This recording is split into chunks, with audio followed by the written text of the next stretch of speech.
మీ పిల్లలు maths science లో dull గా ఉన్నారా? 100% మార్క్స్ కావాలంటే ఆన్లైన్ ట్యూషన్ ట్యుటోరిక్స్ లో జాయిన్ అవ్వండి. ఆంధ్రప్రదేశ్ రాజధాని అమరావతికి సంబంధించి ఇప్పటివరకు రవాణా వ్యవస్థలను ఏర్పాటు చేయడం పైన దానికి కావాల్సిన మౌలిక వసతులపైన ఆంధ్రప్రదేశ్ ప్రభుత్వం ఫోకస్ పెట్టింది. ఇక మీదట రవాణా వసతులు కల్పించడం పైన దృష్టి పెట్టాలని నిర్ణయించింది. దీనిలో ప్రధానంగా రోడ్డు రవాణాకు సంబంధించినటువంటి వ్యవస్థలపైన ఆర్టీసీ కొన్ని ప్రతిపాదనలు తయారు చేసింది. అమరావతిలో ప్రతిపాదిస్తున్నటువంటి 9 నగరాలకు సంబంధించి ఆల్రెడీ ఇంతకు ముందర మాస్టర్ ప్లాన్ తయారు చేసినప్పుడే రవాణా వ్యవస్థలకు సంబంధించినటువంటి ప్రణాళికలోనే ఎక్కడెక్కడ బస్ స్టాండ్లు రావాలి, ఎక్కడెక్కడ ట్రాన్స్పోర్ట్ హబ్స్ రావాలి, అలానే అమరావతికి వెళ్ళేటువంటి ప్రధాన మార్గాలకి ఇతర ప్రాంతాలకి కనెక్టివిటీ, దీనిపైన కొన్ని ప్రణాళికల్ని రూపొందించారు. ఇప్పుడు వాటికి సంబంధించినటువంటి ఫైనల్ కన్క్లూజన్ మళ్ళీ ఏపీఎస్ఆర్టీసీ ద్వారా కొన్ని ప్రతిపాదనల రూపంలో వెళ్ళబోతుంది. మొత్తం ఒక 10 బస్ స్టాండ్లు నిర్మించేందుకు కొన్ని ప్రణాళికల్ని ఏపీఎస్ఆర్టీసీ తయారు చేసింది. అలానే ఇంటర్చేంజ్ హబ్బులు కూడా 3 నిర్మించేందుకు తాజా ప్రతిపాదనలు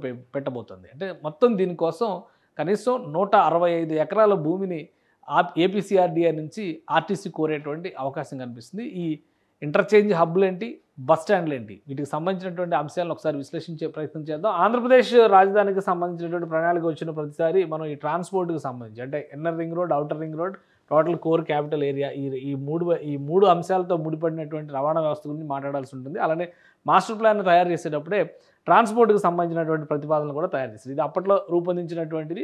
అయితే కొన్ని మాడిఫికేషన్స్తో ఇప్పుడు జరుగుతున్నటువంటి కార్యక్రమాలను దశల వారీగా అమలు చేయాలని చెప్పని ఆంధ్రప్రదేశ్ ప్రభుత్వం డిసైడ్ చేసినటువంటి నేపథ్యంలో ఆర్టీసీ కొన్ని ప్రతిపాదనలు చేసింది. ఇక్కడ ఇక కనిపిస్తున్నటువంటి వైలెట్ కలర్లో కనిపిస్తున్నటువంటి చుక్కలన్నీ కూడా ఇంటర్చేంజ్ హబ్బులుగా భావిస్తాము. ఇంటర్చేంజ్ హబ్బులు ప్రతిపాదనలు చేశారు. అయితే ఇంటర్చేంజ్ హబ్బులకు సంబంధించి తాడేపూడి, అనంతవరం, కృష్ణాయపాలెం, నిడమర్రు ఈ 4 చోట్ల ఇవి నిర్మించాలి కూడా. అయితే ప్రస్తుతం ఉన్నటువంటి రిక్వైర్మెంట్స్ పరంగా 3 చోట్ల కృష్ణాయపాలెం అనేది లోపల వచ్చేటువంటి అవకాశం ఉంటుంది కాబట్టి ఏది డ్రాప్ చేస్తారనేది క్లారిటీ ఉండాలి. ఎందుకంటే ఇటు నుంచి వచ్చాయి, వైజాగ్ నుంచి వచ్చేటువంటి మార్గాలన్నింటినీ కూడా ఇటు నుంచి కనెక్ట్ చేస్తుంది. అలానే ఇటువైపు రాయలసీమ ప్రాంతం నుంచి వచ్చేటువంటి ప్రాంతం మొత్తాన్ని కూడా ఈ హబ్ కనెక్ట్ చేస్తుంది.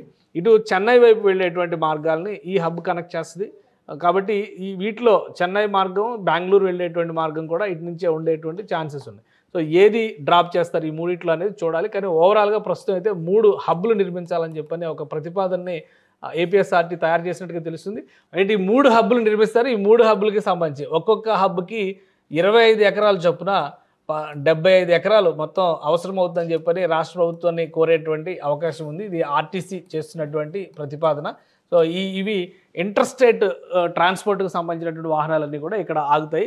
సో ఈ 2 హబ్బుల్లో ఫస్ట్ ప్రతిపాదించింది అయితే 2 ఉన్నాయి. రెండింటిలో ఒకటి డ్రాప్ చేసేటువంటి అవకాశం ఉంది. ఇది అమరావతి లోపలికి వచ్చేటువంటిది ఇది కంటిన్యూ చేస్తారా, అమరావతి బయట నుంచి ఉండేటువంటి కంటిన్యూ చేస్తారా అనేది వాళ్ళు చాయిస్గా తీసుకుంటారు. ఇక ఇవి కాకుండా ఇంటర్నల్గా ఇక్కడ డెవలప్ చేసేటువంటి క్రమంలో సిటీకి సంబంధించినటువంటి కనెక్టివిటీ, ఇంటర్నల్ కనెక్టివిటీ అనేది చాలా ముఖ్యమైనది. అమరావతిని 9 నగరాలుగా విభజించారు కాబట్టి 9 నగరాల్లో కూడా ఒక్కొక్క నగరంలో ఒక బస్ స్టాండ్ పెట్టాలనేటువంటి ప్రతిపాదన ఇప్పుడు ఆర్టీసీ చేస్తుంది. అంటే ఇంటర్నల్ ట్రాన్స్పోర్ట్కి సంబంధించి విజయవాడ, గుంటూరు లాంటి పట్టణాలను టచ్ చేయడానికి ఇటువైపు తాడేపల్లి, తెనాలి ఇటువైపు వెళ్ళేటువంటి వీటన్నిటి కోసం కూడా 9 నగరాల్లో, నవనగరాల్లో 9 బస్ స్టాండ్లని ప్రతిపాదిస్తుంది. ఇంటర్సిటీ టెర్మినల్స్ కింద మనం వీటిని చూడాల్సి ఉంటుంది. సో ఈ ఇంటర్సిటీకి 9 బస్ స్టాండ్లు కట్టాలంటే ఒక్కొక్క దానికి కూడా బస్ స్టాండ్తో పాటు బస్ డిపో కూడా కట్టాల్సినటువంటి అవసరం ఉంటుంది. నార్మల్గా బస్ స్టాండ్ ఏమో రాకపోకలకు ఉంటుంది, బస్ డిపో ఏమో ఇంటర్నల్ మెయింటెనెన్స్, రిపేరు, అలానే వర్క్షాప్ ఇవన్నీ కూడా అక్కడ మెయింటైన్ చేయాల్సి వస్తుంది. సో ఈ 9 బస్ స్టాండ్లకి 9 డిపోలకి సంబంధించి చూస్తే కనుక బస్ స్టాండ్కి ఒక 5 ఎకరాలు,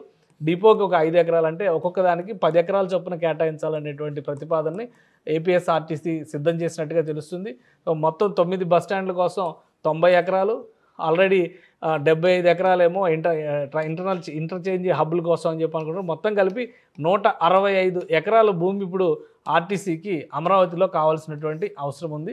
దీన్ని ఇమీడియట్గా కనుక శాంక్షన్ చేస్తే స్మార్ట్ సిటీస్ పథకం కింద అలానే కేంద్ర ప్రభుత్వం ఇస్తున్నటువంటి కొన్ని గ్రామీణ అర్బనైజేషన్ అంటే పట్టణాభివృద్ధి పథకాలకు సంబంధించినటువంటి స్కీమ్స్ను ఉపయోగించుకోవడం ద్వారా నిధులు దక్కించుకోవాలని చెప్పని ఆంధ్రప్రదేశ్ ప్రభుత్వం భావిస్తుంది.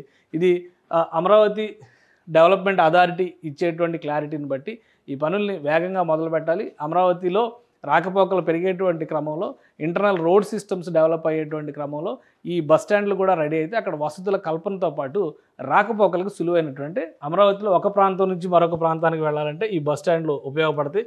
కాబట్టి ఎలా వీటిని డెవలప్ చేయాలి, బయట నుంచి వచ్చేటువంటి వాటి కోసమేమో ఈ ఇంటర్నల్ హబ్లు డెవలప్ చేయాల్సినటువంటి అవసరం ఉంటుంది.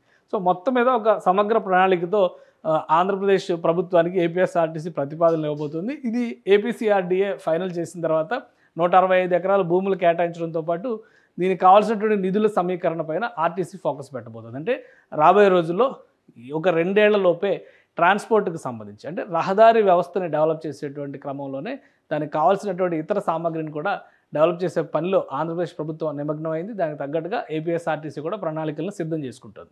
సుమన్ టీవీలో మీ పర్సనల్ అండ్ బిజినెస్ ప్రమోషన్స్ కోసం కింది నెంబర్కి కాంటాక్ట్ చేయండి.